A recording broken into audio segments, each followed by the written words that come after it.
मेरा नाम है पास्टर राजेश केदारी। सबका इस वीडियो में स्वागत हो। यीशु मसीह आपको, आपके फैमिली को आशीष करे और सुरक्षित रखे। भाई बहनी, ये संदेश बहुत ही आवश्यक संदेश है। और क्योंकि बहुत सारे लोग जो है, नौजवान सभी देशों में जो है, वो शैतान के चुंगल में फंस गए हैं, शैतान के झूठ में फंस चुके हैं। शैतान ने उनको फंसाया है झूठ से। और इसे बाइबल कहती है कि यदि आप सत्य को जानोगे, सत्य आपको आजाद कर देगा, सब पापों से आजाद कर देगा, सब शापों से आजाद कर देगा, सब बंधनों से आजाद कर देगा। वो फंस गए हैं क्योंकि उन्होंने दुनिया की जो बातें हैं, उस दुनिया की बातों को उन्होंने सुना है। दुनिया की जो गलत फिलॉसफी है उसके पीछे चले गए हैं। जो फिलॉसफी कहते हैं चलता है पाप करना, चलता है व्यभिचार करना, चलता है और ट्रांसजेंडर बनना, चलता है होमोसेक्सुअल बनना, इसमें वो फंस चुके हैं। आइए हम जाएंगे उत्पत्ति 1:27। इसमें क्या लिखा है? इससे परमेश्वर ने मनुष्य को अपने स्वरूप में बनाया, परमेश्वर ने मनुष्य को अपने ही स्वरूप में सूजा, परमेश्वर ने उन्हें नर और नारी बनाया, यानी पुरुष और स्त्री। तो परमेश्वर ने यहाँ पे जो है, यहाँ पे एक नर बनाया और एक नारी बनाई। मगर अभी जो है, अभी लोग कह रहे हैं कि 2 से ज्यादा भी जो है वो जेंडर है। इसलिए अभी आपको मालूम होगा ट्रांसजेंडर मैन आ गया है, ट्रांसजेंडर वुमन आ गया है। मगर परमेश्वर ने सिर्फ 2 जेंडर बनाए हैं, एक है नर और दूसरा है नारी। आप पैदा हुए हैं नर के रूप में, तो आप इस धरती पे जब तक है तब तक आप नरी है, तब तक आप पुरुष ही है। और यदि आप एक स्त्री के रूप में आप पैदा हुए हैं, तो आप अंत तक जो है आप स्त्री है, आप नारी है। यह आपको मालूम होना चाहिए। आप उसको बदल नहीं सकते हैं क्योंकि यह परमेश्वर की योजना है। क्योंकि परमेश्वर ने चाहा कि आप नर बन के इस धरती पे आए, तो उन्होंने आपको नर बनाया। तो आप जो है, आप उसको बदल नहीं सकते हैं। और लोग कहेंगे कि आप कौन है हमको बताने के लिए? हम कुछ भी कर सकते हैं। हमारी जिंदगी है, हम कुछ भी डिसीजन ले सकते हैं। हमारी बॉडी है, हमारा शरीर है, हम कुछ भी कर सकते हैं। यदि हम नर के रूप में पैदा हुए, हम नारी बन सकते हैं। यदि हम नारी के रूप में पैदा हुए, तो हम नर बन सकते हैं। आप कौन होते हैं बताने के लिए?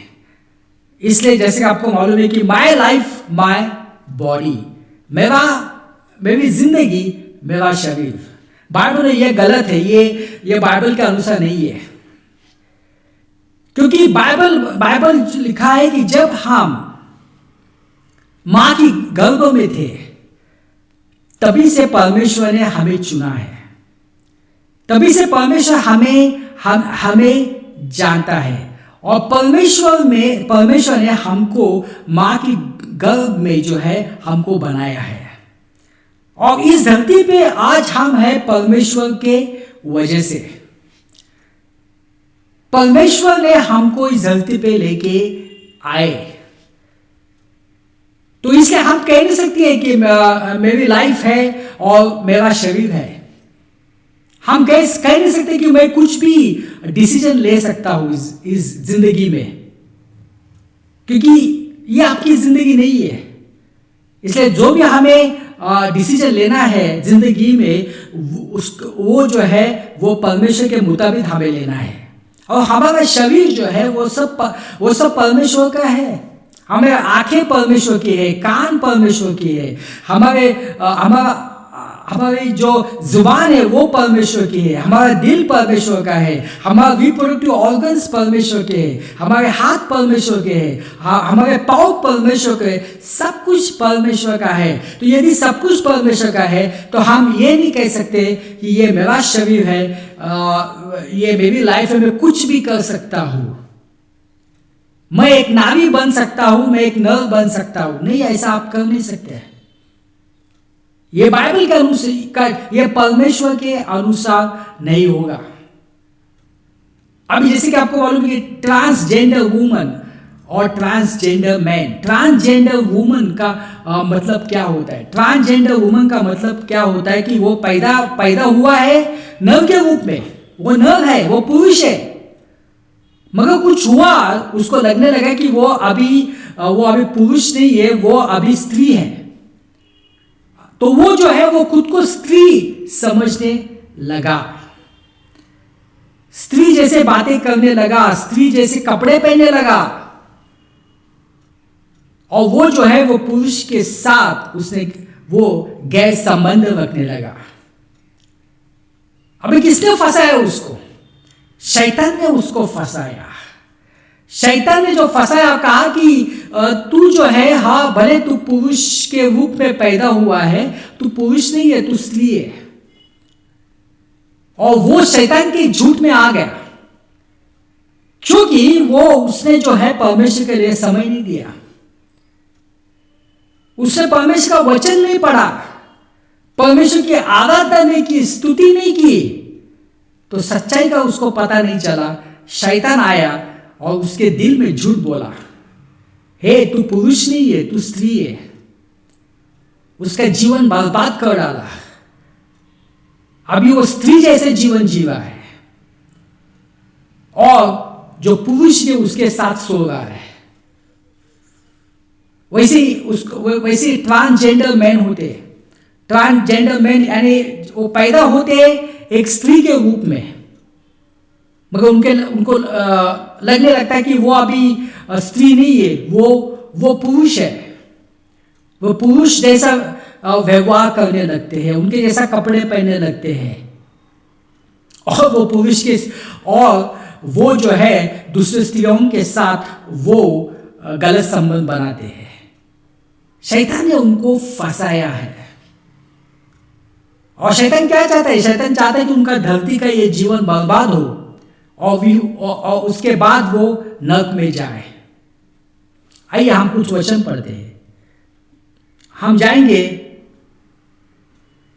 लय व्यवस्था 8:22। तू किसी पुरुष के साथ वैसी संबंध न रख जैसे स्त्री के साथ रखते हैं, यह घृणित है। बाइबल कहता है कि यह घृणित है। होमोसेक्सुअलिटी एक घृणित पाप है परमेश्वर के रूप में। आप कहेंगे आप सिर्फ वो लिखा है ओल्ड टेस्टामेंट में, न्यू टेस्टामेंट में लिखा है। मैं पढ़ के बताता हूँ। 1 कुरिन्थियों 8:9-10। क्या तुम नहीं जानते कि अधर्मी लोग परमेश्वर के राज्य के अधिकार न होगे?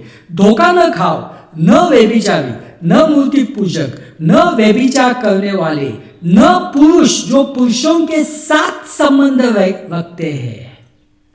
तो भाइयों, इसका जिक्र न्यू टेस्टामेंट में भी हुआ है। न चोर, न लोभी, न पियक्कड़, न गाली देने वाले, न ठग, इनमें से कोई भी परमेश्वर के राज्य का अधिकारी नहीं होगा। तो भाई यह बात साफ है, परमेश्वर इसके खिलाफ है, यह गलत बात है। और बाइबल कहती है रोमियो 12:2 में, इस संसार के स्वरूप में न ढलो, परंतु मन के नए को जाने के द्वारा तुम में जड़ से परिवर्तन हो जाए कि तुम परमेश्वर की इच्छा जो उत्तम ग्रहण करने योग्य तथा त्रुटिहीन है सत्यापित कर सको। भाइयों बहनों, यहां पे क्या लिखा है कि इस संसार के स्वरूप में न ढलो। अभी ये लोग जो फंस गए हैं वो संसार के स्वरूप में खुद को ढालने की कोशिश कर रहे हैं, क्योंकि संसार कहता चलता है, ये सब बातें चलती है, स्टाइल है, कुछ नहीं होता है। 2 से ज़्यादा भी जेंडर है आजकल, चलता है, कुछ नहीं है। ये तो प्यार की निशानी है। तो ये संसार के मुताबिक वो अपना जीवन बिता गई है, वो बाइबल के अनुसार अपना जीवन नहीं बिता गए हैं। भाइयों बहनों, क्यों लोग जो है पाप की दलदल में फंस जाते हैं, क्यों उनकी जिंदगी बर्बाद होती है, क्यों वो नरक में जाते हैं? क्योंकि वो संसार के अनुसार वो चलना चाहते हैं। संसार जैसा है, संसार जो कहता है उसके अनुसार वो बनना चाहते हैं। वो जो है परमेश्वर क्या कहता है, बाइबल क्या कहती है, उसके अनुसार वो बनना नहीं चाहते हैं। इसके उनकी जिंदगी बर्बाद हो जाती है, सब कुछ बर्बाद हो जाता है और अंत में वो नरक की आग में जाते हैं। और दुख की बात है कि ये सब कुछ जो है अभी जो चर्चेस में भी आया है, जिसको कहा जाता है प्रोग्रेसिव चर्च। बहुत सारे जो चर्चेस वो कहते हैं कि हमें अभी प्रोग्रेसिव बनना है, हमें जो है अभी के समय के अनुसार चलना है। तो बहुत सारे जो चर्चेस उसमें जो है उसमें जो सेम सेक्स मैरिज है, समलिंगिता का जो शादी होता है, वो शादी को वो करते हैं। वो लोगों को चर्च में ऐसे लोगों को वेलकम करते हैं, मगर उनको सच्चाई नहीं बताते हैं। पर परमेश्वर सबसे प्यार करते हैं, चाहे कितना भी पापी हो। हम भी सब पापी हैं, मगर परमेश्वर के अनुग्रह से हम बच गए हैं। परमेश्वर सबके पाप को माफ करना चाहता है, मगर बहुत आवश्यक बात है कि हमें उसका पश्चाताप करना बहुत आवश्यक है। तो बहुत सारे चर्चेस में आज देखते हैं कि गे पास्टर्स है, लेस्बियन पास्टर्स है। वो कहते हैं कि चलता है, हमें सबसे प्यार करना है। मगर प्यार का मतलब ये नहीं होता है कि आप उनको सच्चाई न बताओ। जब आप उनसे मोहब्बत करते हैं, प्यार करते, तो सच्चाई बताना चाहिए। क्योंकि यदि आपने सच्चाई नहीं बताई, तो यदि वो पश्चाताप नहीं करेंगे, तो वो अनंत काल नरक में जिएंगे। मगर ये कोई उनको बताना नहीं चाहता है। ये दुख की बात है। और ये सभी डिनोमिनेशंस में हो रहा है, सभी चर्च के डिनोमिनेशन में हो रहा है। मैं उस डिनोमिनेशन के नाम नहीं लेना चाहता, क्योंकि आप भी उस डिनोमिनेशन के चर्च में जाते रहेंगे। आप खुद देख सकते हैं गूगल करके। ये दुख की बात है। वो खुद को कहते कि हम प्रोग्रेसिव चर्च है, मगर वो सच्चाई बताते नहीं है। बाइबल में बहुत आवश्यक है। ये संदेश किसी को कंडेम करने के लिए नहीं है, किसी को नीचे दिखाने के लिए नहीं है।